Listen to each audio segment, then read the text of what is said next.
कर्म फल जैसी करनी वैसी भरनी।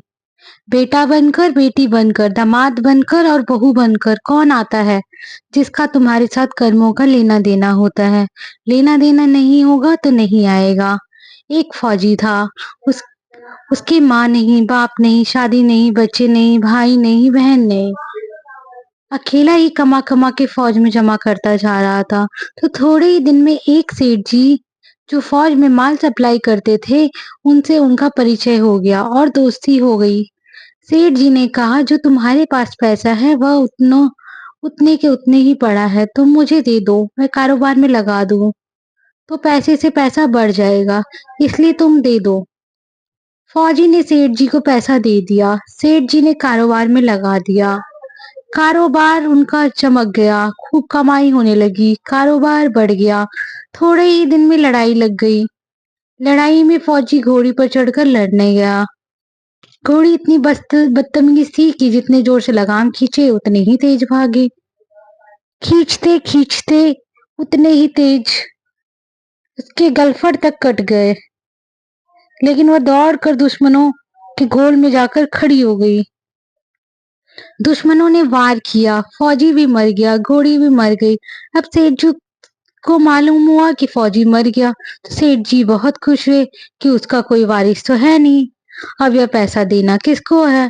अब मेरे पास पैसा भी हो गया, कारोबार भी चमक गया, लेने वाला भी नहीं रहा। तो सेठ जी बहुत खुश हुए।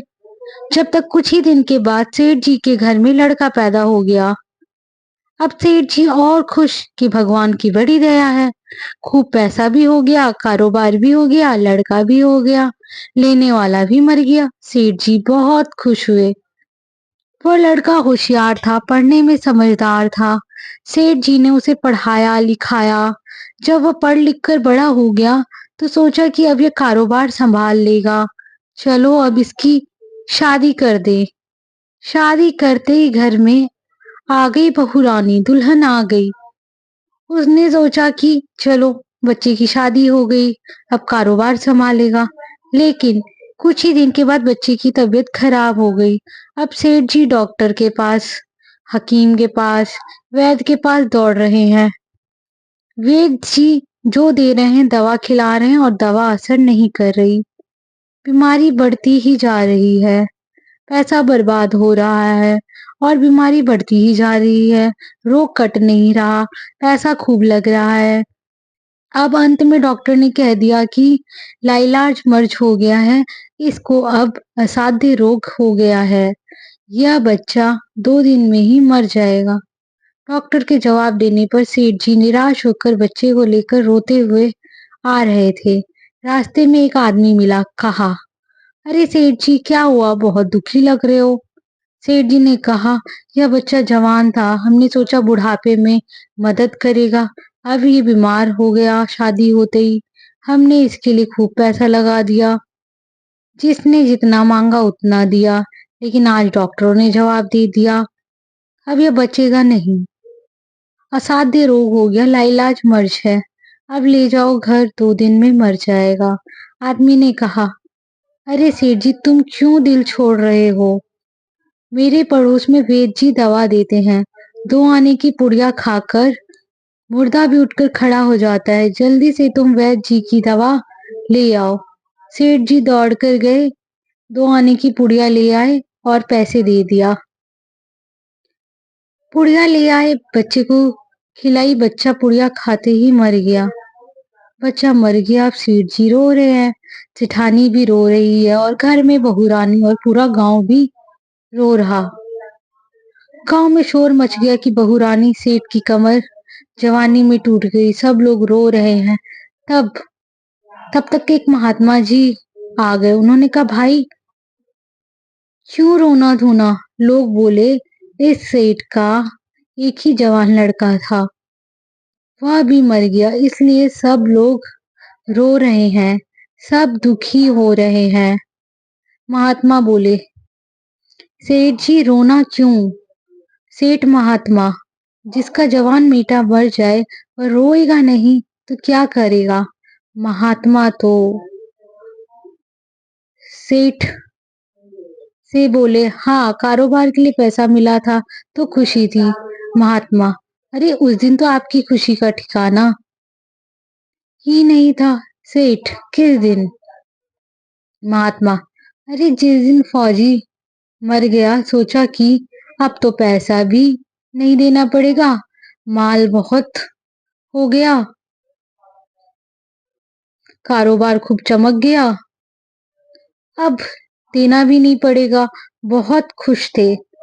सेठ, हाँ महाराज, खुश तो था महात्मा, और उस दिन तो आपकी खुशी का ठिकाना ही नहीं था।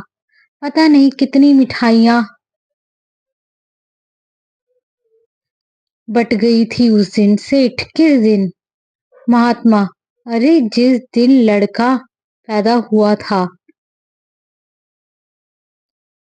सेठ महाराज, लड़का पैदा होता है तो सब खुश होते हैं, मैं भी हो गया तो क्या बात हो गई इसमें? महात्मा, उस दिन तो खुशी से आपके पैर जमीन पर नहीं पड़ते थे। सेठ, किस दिन? महात्मा, अरे जिस दिन बेटा ब्याहने जा रहे थे। सेठ महाराज, बेटा ब्याहने जाता है तो हर आदमी खुश होता है, तो मैं भी खुश हो गया।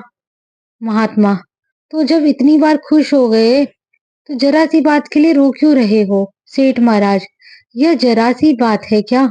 जवान बेटा मर गया, ये जरा सी बात है? महात्मा, अरे सेठ जी, वही फौजी पैसा लेने के लिए बेटा बनकर आ गया है तुम्हारे घर में। पढ़ने में, लिखने में, खाने में, पहनने में और शौक में, श्रृंगार में जितना लगाना था लगाया, शादी ब्याह में सब लग गया, और ब्याज दर ब्याज लगाकर डॉक्टरों को दिलवा दिया। अब जब 2 आने पैसे बच गए, वह भी वैद्य जी को दिलवा दिए और पुड़िया खाकर चल दिया। अब कर्मों का लेना देना पूरा हुआ। सेठ जी ने कहा, हमारे साथ तो कर्मों का लेन देन था, चलो हमारे साथ तो जो हुआ सो हुआ, लेकिन वह जवान बहू रानी घर में रो रही है। जवानी में उसका उसका पति मर गया, विधवा बनकर चला गया, उसका क्या जुर्म था कि उसके साथ ऐसा गुनाह किया? महात्मा बोले, यह वही घोड़ी है जिसने जवानी में उसको धोखा दिया था, इसे भी जवानी में उसको धोखा दे दिया। वेद शास्त्र और पुराणों के साथ साथ सभी साधु संतों का कहना है कि यह संसार कर्मों का लेखा जोखा है। इसमें जो जीव चैतन्य है वह समझदारी से भव सागर को पार हो जाएगा। धन्यवाद दोस्तों।